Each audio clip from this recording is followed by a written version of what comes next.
चेहरे पर मेहनत की लकीरें और आंखों में अपने परिवार के लिए कुछ कर गुजरने का सपना। रामू रोज सुबह सूरज निकलने से पहले उठ जाता था। उसने पुराने गमछे से अपना चेहरा पोंछा, फटी हुई चप्पल पहनी और बाहर निकलने लगा।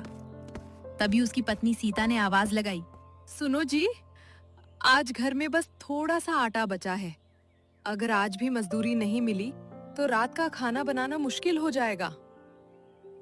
उसने सीता की तरफ देखा और हल्की मुस्कान के साथ बोला, चिंता मत कर सीता, भगवान ने चाहा तो आज काम भी मिलेगा और पैसे भी। ये कहकर वो गांव के चौक की ओर चल पड़ा, जहां रोज मजदूर काम मिलने का इंतजार करते थे। चौक पर पहले से ही कई मजदूर खड़े थे।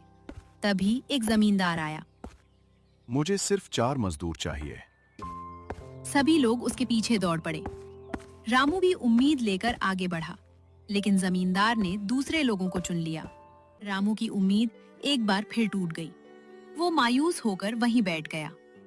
उसका दोस्त छोटू उसके पास आया। क्या हुआ रामू? रामू ने गहरी सांस ली। आज भी काम नहीं मिला। पता नहीं भगवान हमारी परीक्षा कब तक लेगा। छोटू ने उसके कंधे पर हाथ रखा।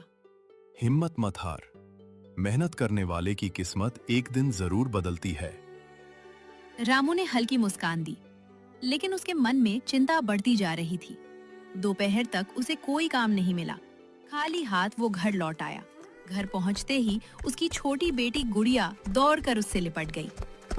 पापा, आज क्या लाए? रामू ने जेब टटोली। जेब पूरी तरह खाली थी। उसने बेटी के सिर पर हाथ फेरते हुए कहा, बेटा, आज कुछ नहीं ला पाया।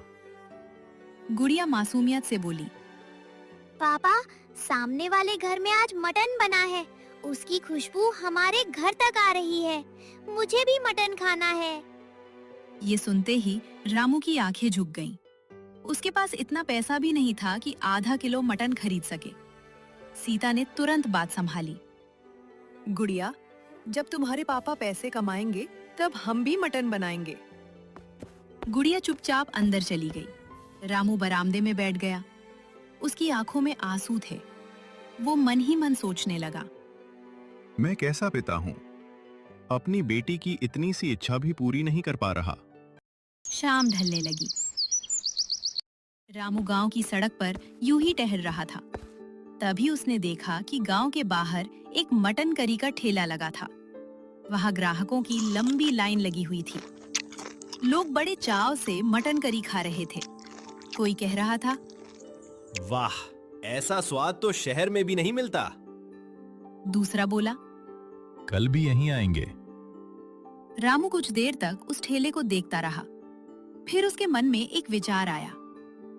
अगर एक ठेला इतना अच्छा चल सकता है तो मैं क्यों नहीं कर सकता। उसे अपनी माँ की याद आई, जो बचपन में बहुत स्वादिष्ट मटन करी बनाती थी। रामू ने भी उनसे वो तरीका सीखा था। उसकी आंखों में पहली बार उम्मीद की चमक दिखाई दी। वो तेजी से घर की ओर भागा। घर पहुंचते ही उसने उत्साहित होकर कहा, सीता, मुझे एक रास्ता मिल गया। सीता ने हैरानी से पूछा, क्या हुआ? रामू बोला, मैं मजदूरी के भरोसे नहीं रहूंगा।